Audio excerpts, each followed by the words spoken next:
বিশ্বনবী হাদিসের মধ্যে বলেন, কাল কিয়ামতের ময়দানে তিন শ্রেণীর ব্যক্তি আছে। আল্লাহ পাক রব্বুল আলামিনের সামনে, দরবারের সামনে তারা দাঁড়াবে। আল্লাহ বলবেন, বান্দা তুমি আমার কাছে কি নিয়ে এসেছো? দুনিয়ার মধ্যে তোমাকে আমি কতগুলো নিয়ামত দিয়েছিলাম, সারা জীবন যদি আমাদের নিয়ামতগুলোর চিন্তা করি, গণনা করি, কখনো শেষ করতে পারবো না।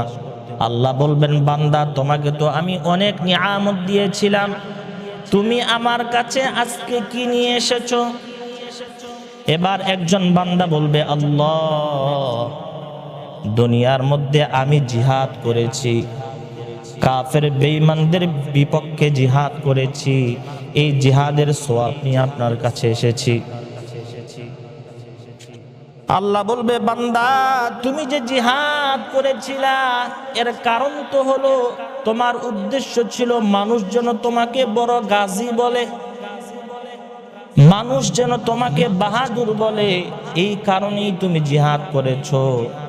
পৃথিবীতে তোমাকে মানুষ বাহাদুর বলেছে, বদলা শেষ। তুমি জিহাদের সওয়াব আমার কাছে চাইতেছো, তুমি তো জিহাদ করেছিলা কেন? মানুষ যেন তোমাকে বড় বাহাদুর বলে। তো মানুষ তো তোমাকে বাহাদুর বলেছিল, এখন আবার এই জিহাদের সওয়াব কি চাও? আরেকজন বান্দা বলবে, আল্লাহ আমি কুরআনুল কারীমের তেলাওয়াত করেছি, অনেক কুরআনুল কারীম তেলাওয়াত করেছি। আল্লাহ বলবে, বান্দা তুমি কুরআনুল কারীমের তেলাওয়াত করেছিলে কারণ মানুষ যেন তোমাকে বড় কারি বলে। কি বলে? তো মানুষ তো তোমাকে কারি বলেছে, ফলাফল তো সব শেষ, সব তো যা হওয়ার সব শেষ হয়ে গেছে। আল্লাহ পাক এই দুই শ্রেণীর ব্যক্তিকে জাহান্নামে ফেলে দিবেন। আরেক শ্রেণীর ব্যক্তিকে বলবে, ও বান্দা তুমি আমার কাছে কি নিয়ে এসেছো?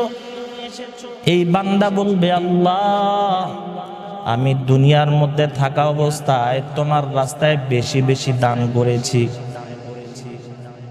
অনেক দান করেছি। আল্লাহ বলবে, বান্দা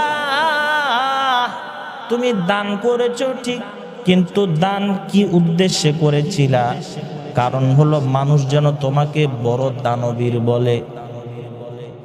দান করেছিলা কেন? মানুষ যেন তোমাকে বড় দানবীর বলে, এই জন্য দান করেছিলা। তো মানুষ তো তোমাকে দানবীর বলেছে, ফলাফল শেষ। এই ব্যক্তিটাকেও আল্লাহ পাক জাহান্নামে নিক্ষেপ করবেন। তো বোঝা গেল আমাদের সব আমল কার জন্য হতে হবে? আল্লাহর জন্য। যদি বিন্দু মাত্র কোনো এদিক সেদিক উদ্দেশ্য থাকে, সব শেষ হয়ে যাবে, এই আমল আমাদের কোনো কাজে আসবে।